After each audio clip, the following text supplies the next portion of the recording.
வணக்கம். இன்றைக்கு செய்ய போகிறது ஜூஸ் லிமௌ கஸ்தூரி அசாம் பாய். அதை எப்படி செய்யலாம் வாங்க வீடியோக்குள்ளே போகலாம். வணக்கம் வியூவர்ஸ். இன்றைக்கி நான் வித்தியாசமான ஒரு ஜூஸ் செய்ய போகிறேன். அதாவது ஜூஸ் லிமௌ கஸ்தூரி அசாம் பாய்.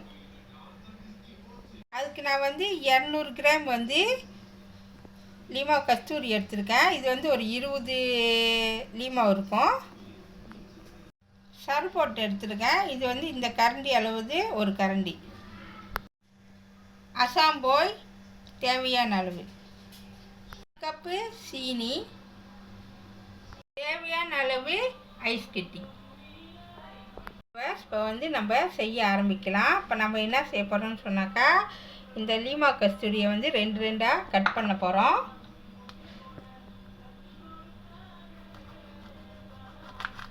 ஓகேவா, இந்த அளவுக்கு கட் பண்ணிக்கணும்.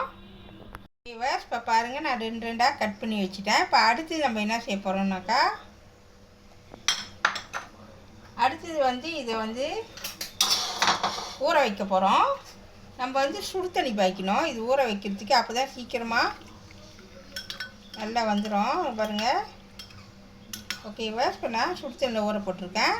கிட்டத்தட்ட ஒரு 5லேருந்து 10 நிமிஷம் ஊறணும்.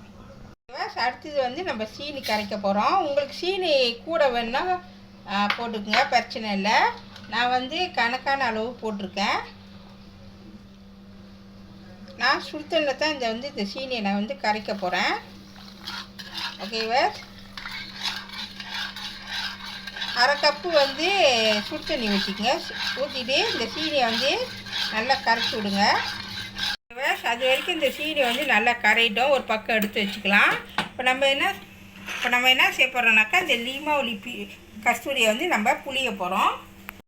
இப்போ நான் ஒரு வடிகட்டி எடுத்துருக்கேன்.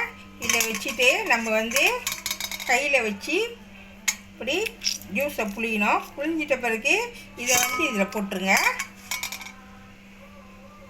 ஓகேவா, தொடர்ந்து இந்த மாதிரி புளிஞ்சிட்டே அவங்க. ஒரு சிலவங்க என்ன செய்வாங்கன்னா பிளெண்டர் பண்ணிடுவாங்க. பிளெண்டர் பண்ணோமா கசக்கும். அதனால் இந்த மாதிரி செஞ்சுடுங்க. நல்லா ஜூஸை நல்லா புளியணும். அப்படியே புளிஞ்சிட்டே வாங்க. ஓகேவா, இப்போ பாருங்கள், நான் ஜூஸ் புளிஞ்சிட்டேன். இவ்வளோ வந்திருக்கு பாருங்கள். புளிஞ்சது இங்கே வச்சுருக்கிறேன். கிட்டத்தட்ட ஒரு 7-8 நான் தனியாக எடுத்து வச்சுருக்கிறேன். இப்போ நம்ம என்ன செய்ய போகிறோம்னு சொன்னாக்கா, இதை நம்ம கரைச்ச சீனியில் நம்ம இதை சேர்க்க போகிறோம். ஓகேவா, பாருங்கள், சீனி நல்லா கரைஞ்சிருச்சு. இப்போ நம்ம என்ன செய்ய போகிறோம், இதில் சேர்த்துக்க போகிறோம். ஓகேவா, சேர்த்தாச்சு. பாருங்கள், சீனி நல்லா கரைஞ்சிருச்சு. இது கூட நான் புளிஞ்சு வச்ச லிமௌ கஸ்தூரியை இதில் நான் சேர்த்துக்கிறேன். ஓகேவா, சேர்த்தாச்சு. சேர்த்துட்ட பிறகு நம்ம என்ன செய்ய போகிறோம்னு சொன்னாக்கா, ஓகேவா, இப்போ பாருங்கள், நல்லா கரைச்சாச்சு. இது கூட நான் என்ன செய்யலாம், தனியாக எடுத்து வச்சுல இதை இதில் நான் சேர்த்துக்கிறேன். சேர்த்துட்ட பிறகு பாருங்கள், அசாம் பாய் இதுதான் ஹைலைட்டு. இதை நம்ம போட்டுக்கலாம். நான் கிட்டத்தட்ட ஒரு 6 போட்டிருக்கேன். போட்டு நல்லா மிக்ஸ் பண்ணி விடுங்க. பண்ணிவிட்டு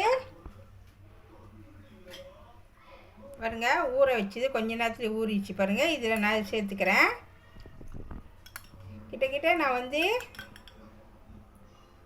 ஒரு 3 கரண்டி நான் சேர்த்துக்கிறேன். 3 ஸ்பூன் நான் சேர்த்துருக்கேன். சேர்த்துட்டு நல்லா மிக்ஸ் பண்ணி விடுங்க. இப்போ நான் என்ன செய்ய போகிறேன்னு சொன்னாக்கா, நான் லிமௌ கஸ்தூரி போட்டிருக்கேன். அப்புறம் அசாம் பாய் போட்டிருக்கேன். அதுக்கப்புறம் இந்த சரபட் போட்டிருக்கேன். அதுக்கப்புறம் நம்ம என்ன செய்ய போகிறோம்னாக்கா, தேவையான ஐஸ் கட்டி இதை நம்ம சேர்த்துக்க போகிறோம். சேர்த்துட்டு நல்லா மிக்ஸ் பண்ணி விடுங்க. ஓகேவா, நல்லா மிக்ஸ் பண்ணிட்டு வாங்க. ஓகேவா, இப்போ பாருங்கள், ஐஸ் கட்டி போட்டுட்டேன். போட்டு நல்லா மிக்ஸ் பண்ணுங்கள். உங்களுக்கு இனிப்பு போதுமானு நீங்கள் பார்த்துக்குங்க. ஓகேவா, இப்போ ரெடி ஆயிடுச்சு. இது வெயில் காலத்துக்கு ரொம்ப ரொம்ப நல்லது. இது நீங்கள் குடிச்சிங்கன்னா உடம்புக்கு சூட்டெல்லாம் தணிச்சிரும். நீங்களும் வீட்டில் ட்ரை பண்ணிவிட்டு செஞ்சு பார்த்து எப்படி இருக்குன்னு டேஸ்ட் பண்ணிவிட்டு எனக்கு நீங்கள் காமெண்ட் பண்ணுங்கள். இப்போ ரெடி ஆயிடுச்சு. சுவையான ஜூஸ் லிமௌ கஸ்தூரி அசாம் பாய் ரெடி ஆயிடுச்சு. இதை கண்டிப்பாக வீட்டில் செஞ்சு பாருங்கள். இந்த வீடியோ பிடிச்சிச்சுன்னா மறக்காமல் லைக் பண்ணுங்கள், ஷேர் பண்ணுங்கள், சப்ஸ்கிரைப் பண்ணுங்கள். பக்கத்தில் உள்ள பெல்லை கிளிக் பண்ணுங்கள். அடுத்த வீடியோ சந்திப்போம். நன்றி, வணக்கம்.